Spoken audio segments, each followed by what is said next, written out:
You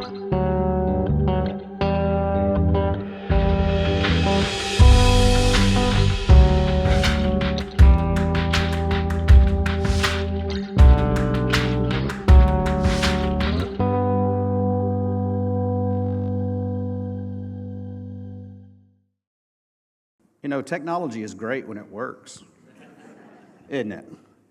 Hey, I'm Christian. How are you? That's so awesome, man. I love it. I love it. I have the privilege of serving here at Next Level on our teaching team, and so I'm grateful that you're with me this morning.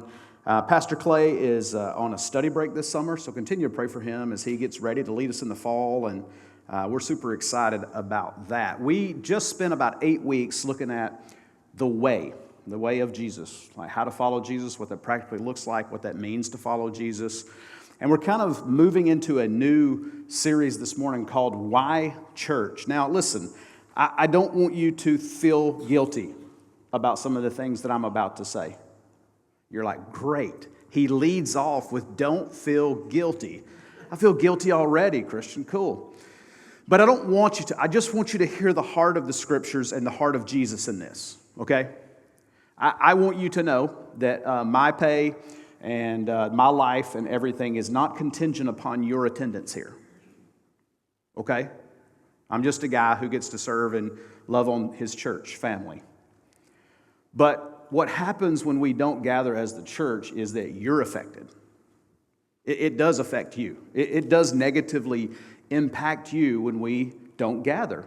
And so over these next 3 weeks, we're just going to look at why church matters, why attending a church matters, what is a church is what we'll cover today, like what is the church and what is not the church. And of course, I get to do all the nerdy Bible verse stuff and Greek words and all that. And then Bradley and some others will get to have the fun stuff about church over these next few weeks. And so I just want you to reflect on this question. Who do you want at your funeral? Right, you told us don't be guilty, and now you're asking us about our funeral. I think it's an important question. Who do you want at your funeral? And here's why I asked that question, is because when I was in seminary, I love that one, that's so good. 30 years and it's still going strong. So when I was in seminary, and I don't know why this is true, but if you ask anyone who's ever been to seminary, which is like big boy Bible college, you're poor there. I don't know why. It's like there's just a vacuum in seminary life where there is no money. And so I'm studying. I'm taking like 21 hours. I'm leveling from grad work into my PhD work. We have 2 small children, and we have one on the way, Roman, who's 15 now, so this has been over 15 years ago. And I got a job doing funerals at local funeral homes in the Dallas-Fort Worth area for people who didn't have a church. And I had never thought about this, right? Like I'd been in ministry a while at that point. I had never thought about this issue until, and I remember the very first call I got. Hey, we have a funeral. It's at 4 o'clock. It's 12, by the way. It's noon. We have a funeral at 4 o'clock. Can you be here? Absolutely. So I don't know what to expect. It's the first time that I've ever done something like this. And so I get dressed in the only suit that I owned, and still the only suit that I own. And if you see me in a suit, it's either your wedding or your funeral. So which one do you think it is? And so I get there, and I walk in, and the funeral home director, he meets me at the door. He tells me this is blah, blah, blah, blah, blah, blah. This is a World War II veteran. There's going to be a ceremony at the graveside, but you don't have to go to that, but you can if you'd like, and whatever. So cool, great. I just want to go in and like learn something from the family, talk to them. I want to hear about his life, you know. And the funeral director looks at me like a calf looking at a new gate, and I walk in the room, and there's nobody but the dead dude. Nobody. And I looked, and the funeral home director had walked in behind me. He says, I was trying to tell you there's no one attending this funeral. And inside me died a little bit. Because here's a guy, a World War II veteran. Here's a guy who, he raised a family. I found that out afterwards. But they were estranged, and his own children didn't come to his funeral. And I asked the funeral home director, is there any, like, He goes, the VA is handling all of these things for us. We're just kind of working for them, and they're paying you. And I'm like, can I call someone to come be at this funeral? He goes, sure. So I called one of my buddies who also did some of these, so he understood. So let me ask you again, who do you want at your funeral? Because when I think about what the church means, when I think about what we're doing right now, it may seem innocuous, right? It may just seem mundane. It may even be boring, like the guy said as a kid growing up, you'd go to church because your parents made you or whatever. Or maybe you're brand new to church and you're like, I'm just trying to figure some of this stuff out. Or maybe you've been deeply wounded by someone in church, and so you're trying to figure all that out. And I just want you to understand that the church is not a building. This building, though important, though beautiful, I'm grateful that we have it. Y'all feel that air conditioner? You remember that day that it was off? We may do that again just to keep you going, right? No, I'm just kidding. No, we won't, because then I sweat. But it's not. We found out in COVID what the church really is. The church is a gathering of people. You're the church. If you follow the way of Jesus, you're the church. You're part of the church. And we'll look more about that. But just imagine no one at your funeral. Because when church isn't a priority in your life, when gathering under the umbrella of who Jesus is, you miss opportunities to make connections, to live in community, but also to learn and to laugh and to be part of something that's bigger than yourself. And so we're going to set this up today by looking at a passage. I love it. It's the book of Hebrews. So if you have a copy of the scriptures, you can turn there. If you have YouVersion, you can go to events, click on Next Level, or you can go to Next Level webpage, events. And everything's right there. Your notes are going to be right there. Here's the deal. All humans have three basic needs. You know what they are? It's not water, food, and shelter. That's not it. You're like, yes, we do need that. But actually, that's what we need to stay alive. But many of us live a life and dead on the inside. Right? We know people like that. I mean, they're living, breathing, walking around, but they're dead on the inside. Lonely, depressed, anxious. They don't know what to do with their life. And here's when I say that we have three basic needs, this is what I'm talking about. Every human being needs to be known, needs to be loved, and needs to belong.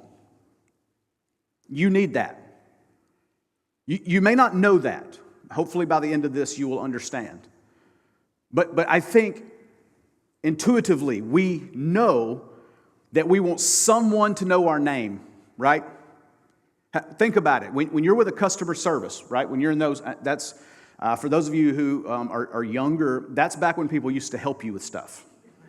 Okay?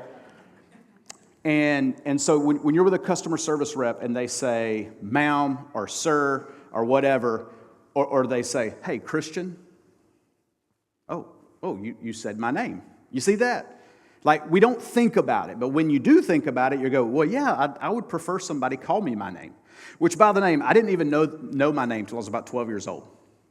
Seriously. Like, I was called other things besides Christian. And I actually wanted my name to be Robert, and so I was going to change my name to Robert when I got older. That was like my rebellious, sticking it to mom and dad thing when I was a kid. But Christian, so I'm known. What about loved? All of us need to be loved. That's why we have pets. Cats don't count, but I know all the cat people they're gonna email me this week. That's clay@nextlevelchurch.org. Yeah, look, cats and Diet Pepsi are all from the pit of hell. I don't want to hear anything else.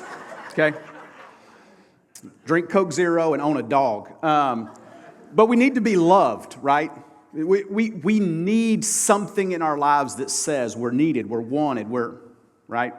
And we need to belong to something. That's why we play sports. It's why we join clubs. It's why you just think, well, I own this particular kind of car, so I join this particular kind of club. Or I like to swing one of these metal things at the little white balls, and so I join that kind of club or whatever. But you join things because you need to belong to them in some way. So all of us need to be known, loved, and to belong.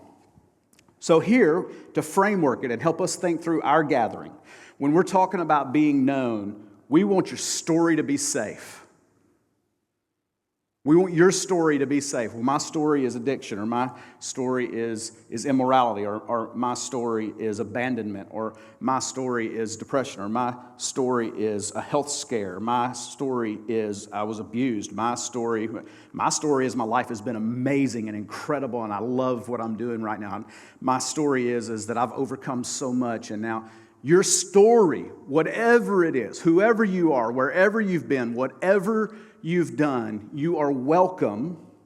You're welcome to be known here, just like you are. Now, I do have to tell you that Jesus loves you way too much to leave you there.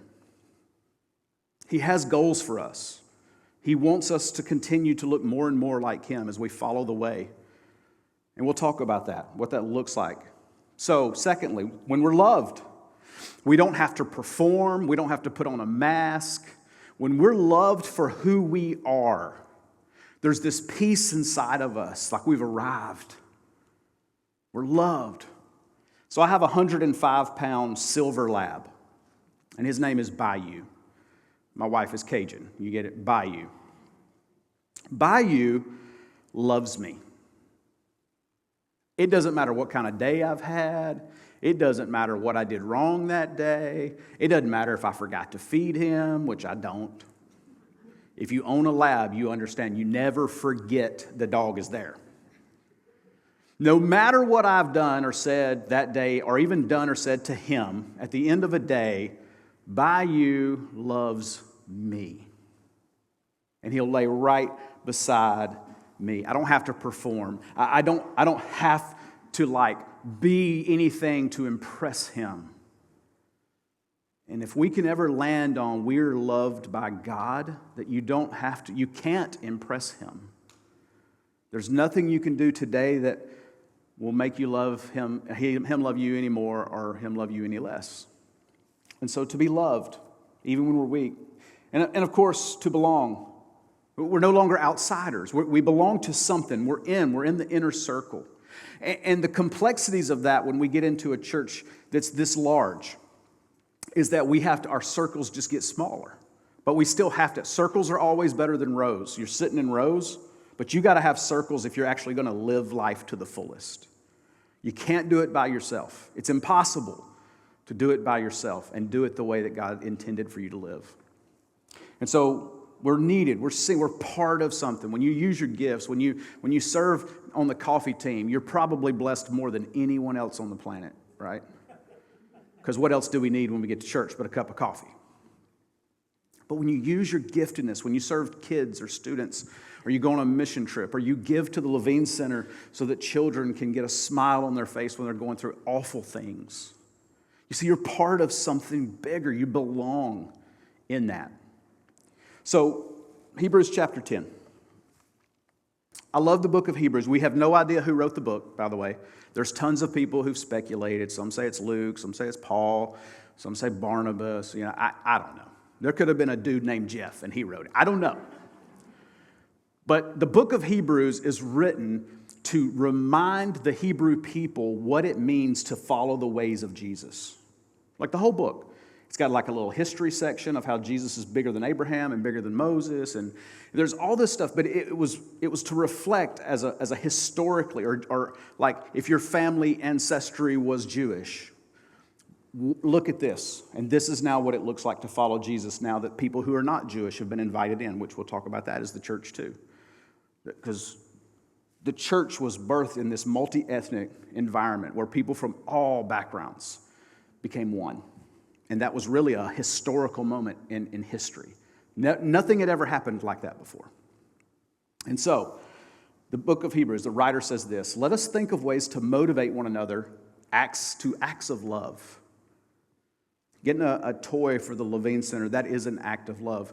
But stopping to help someone with a flat tire is an act of love. When you walk into the lobby out there in the mornings and you're V-lining for your coffee, because I understand I can't function without it either. And you see someone and their countenance is down, or they're sitting by themselves, that's when you can go stir someone with love.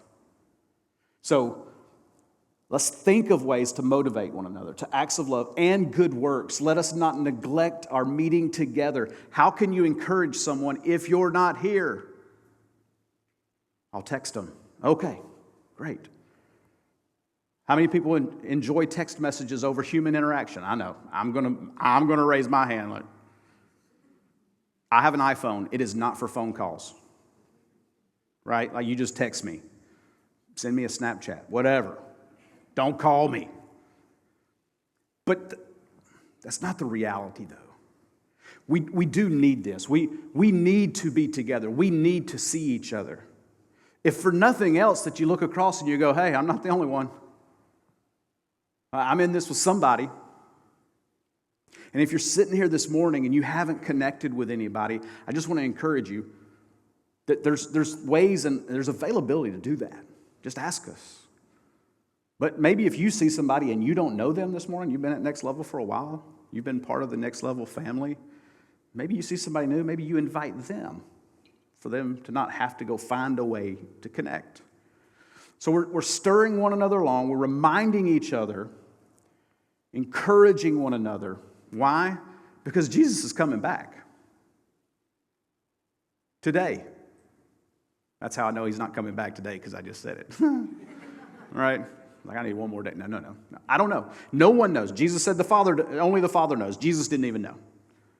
But even since this was written, in the 50s, 60-ish AD time, even when it was written, even then they were like, Jesus is coming back soon.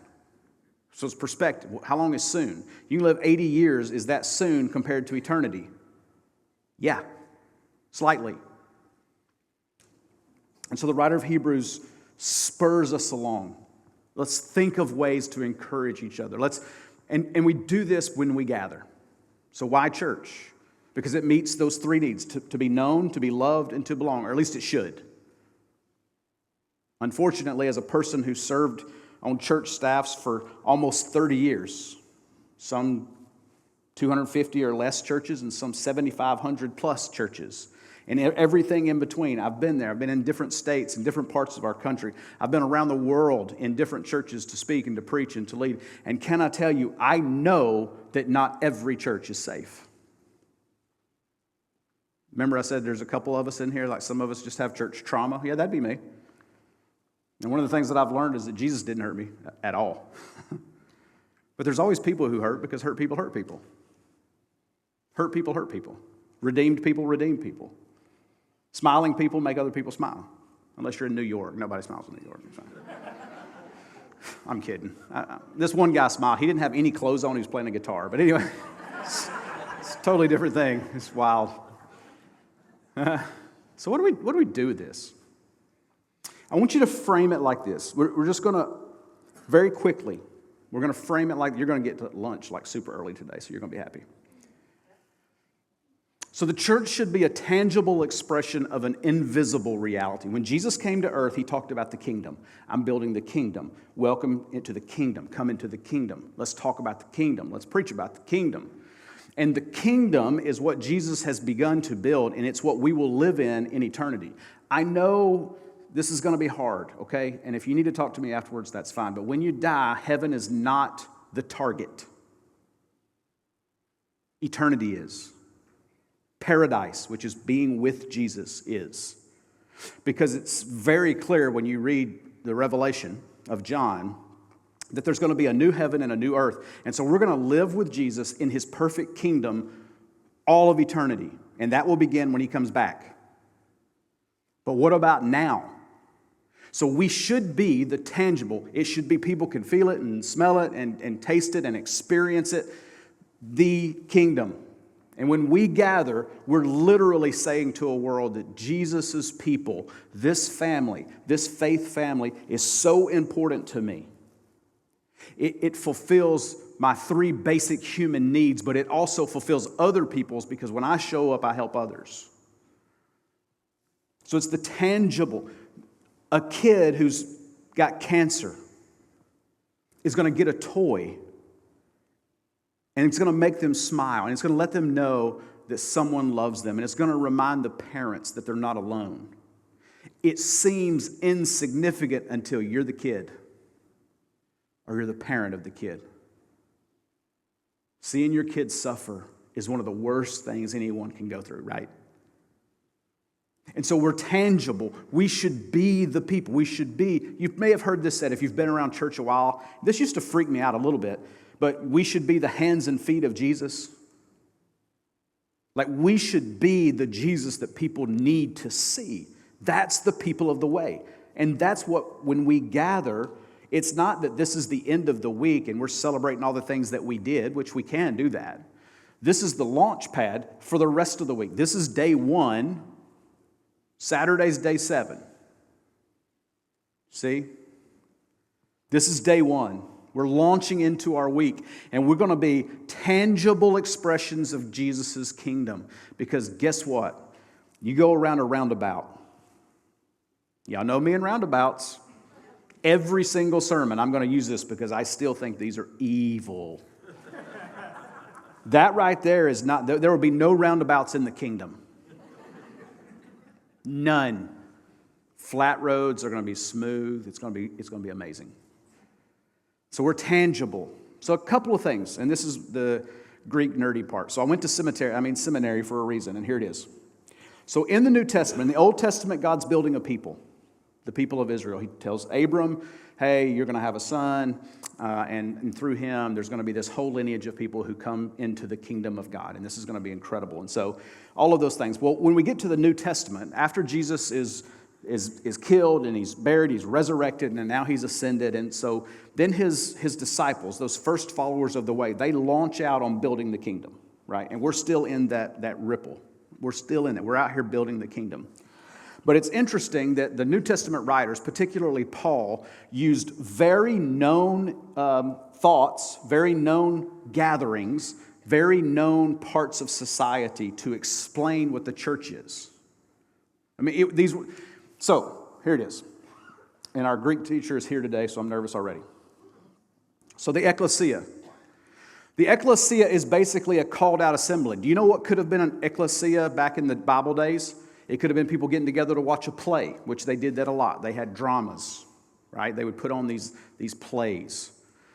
It could just be for a wedding. People are going to gather up for a wedding. That could be an ecclesia. We're called out to assemble for this wedding. It could have been like a civic or civil type setting. We're gathered in a courtroom for a process or whatever. That could be a called out assembly. And I think it's important for us to know that the New Testament writers, like Paul, said this should be as normal as any other gathering you're going to be in. You see that? Like this is normal. And we should, like this should be a priority to us. Why? Because it's where the called out, it's one when the followers of the way declare, I'm a follower of the way, and we do it all together. And then on Monday, I'm a follower of the way, maybe you're by yourself, or maybe you have a coworker who is also a follower of the way, but attends an ecclesia somewhere else, right? This is just a local expression. Again, let me emphasize, being in a building like this no more makes you a follower of Jesus than standing in your garage makes you a Ferrari. Trust me, I've stood in my garage for hours. It doesn't do it. And you can come in here and you can just listen and you can have a few songs or you can appease, your spouse or your mom or your dad or whoever brought you. And then you can leave out of here and you can live your life and it can be just fine. That's fine. That's your choice. We all have that choice to make. But in this called out assembly, remember what we're supposed to do? Spur one another along. There's 107, 108 one another passages in the scriptures. And so we love one another, we forgive one another, we encourage one another, we lift one another up, all those things. So this assembly, this ecclesia should be normative for us because this is where we're known, loved, and belong. And we invite others. The reason why we're constantly saying invite your friends, bring your friends, is because we want their story to be safe. And we want them to experience what it feels like to be known, loved, and belong, not just by God, but by His people. So that's the ecclesia. Now, the second term often used in the New Testament is oikos. That is not yogurt. I mean, it is yogurt, but that's not what this is talking about, okay? So oikos, this was the basic building blocks of a civilization. Family. right? It's just family. I teach our students.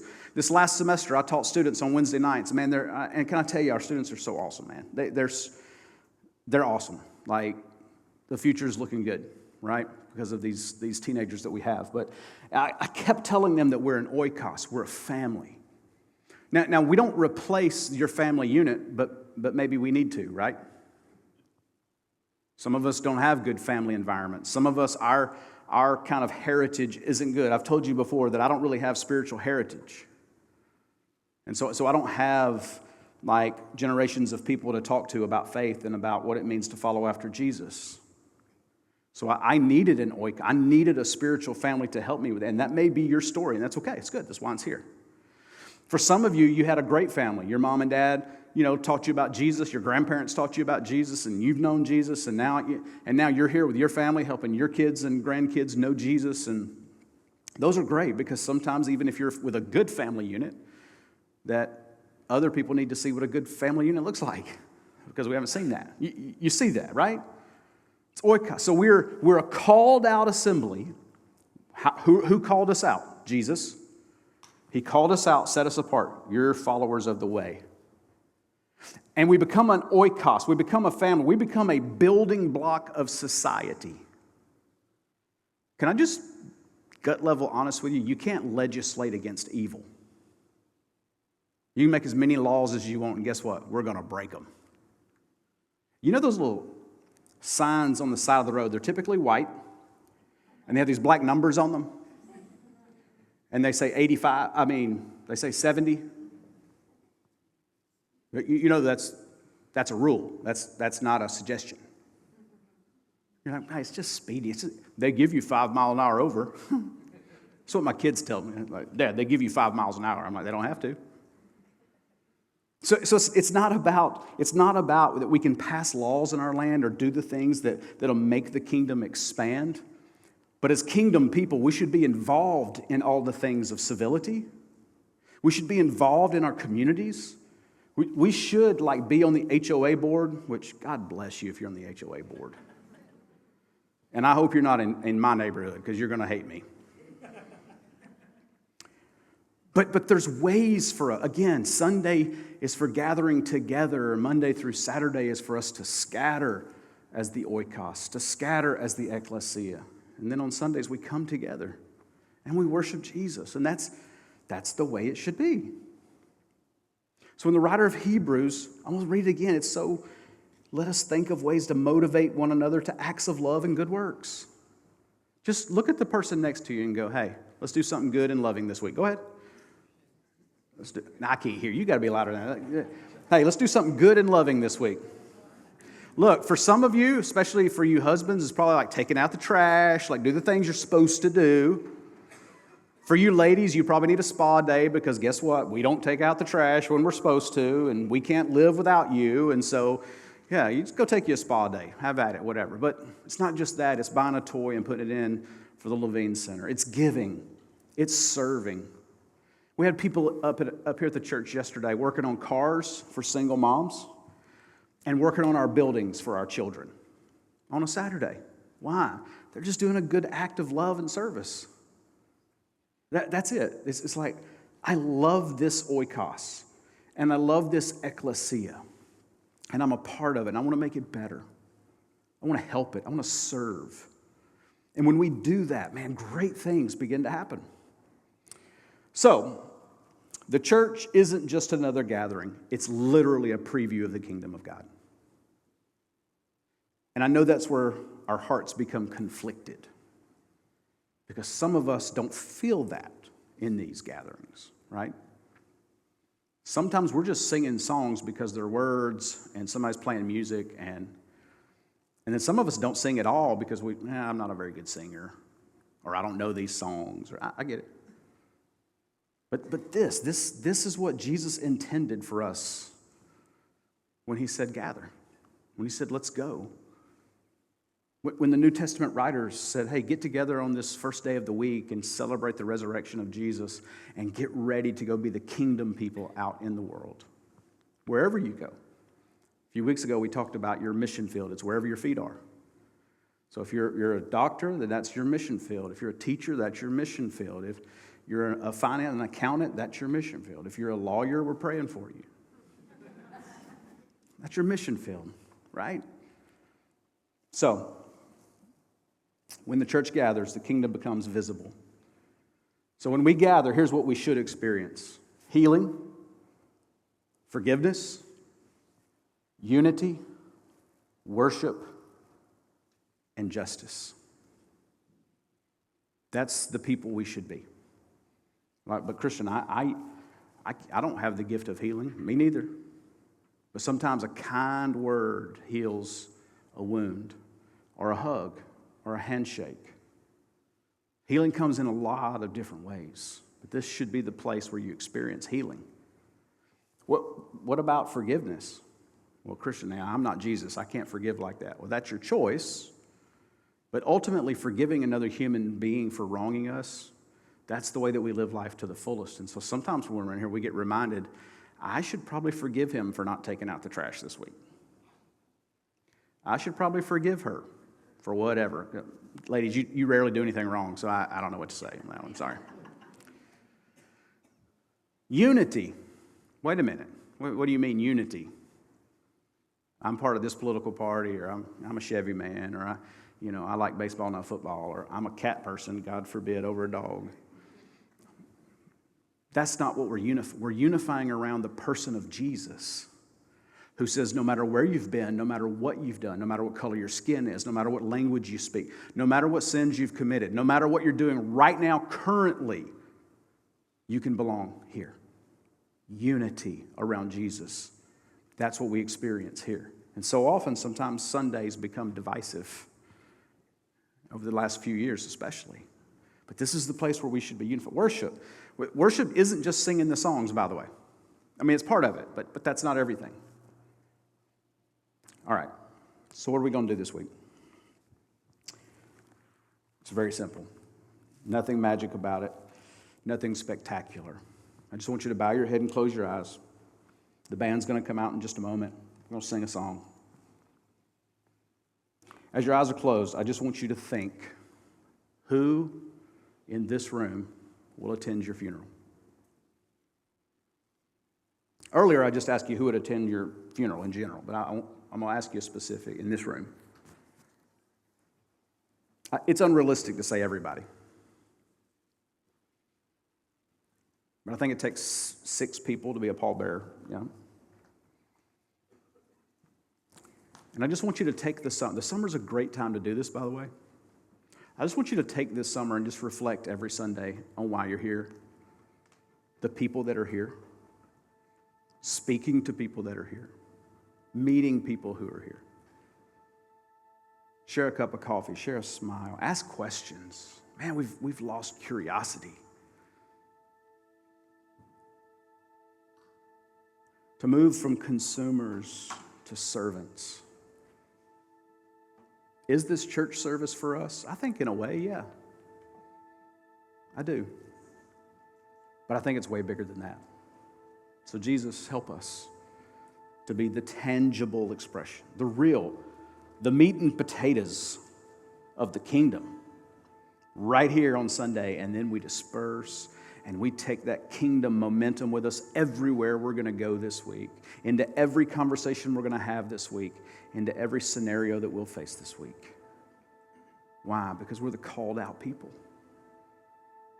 Because we're a family. That's the way you intended it from day one, is to build you a family, God. And we get to be part of that. So thank you. Teach us to live as kingdom-minded people. In Jesus' name, amen.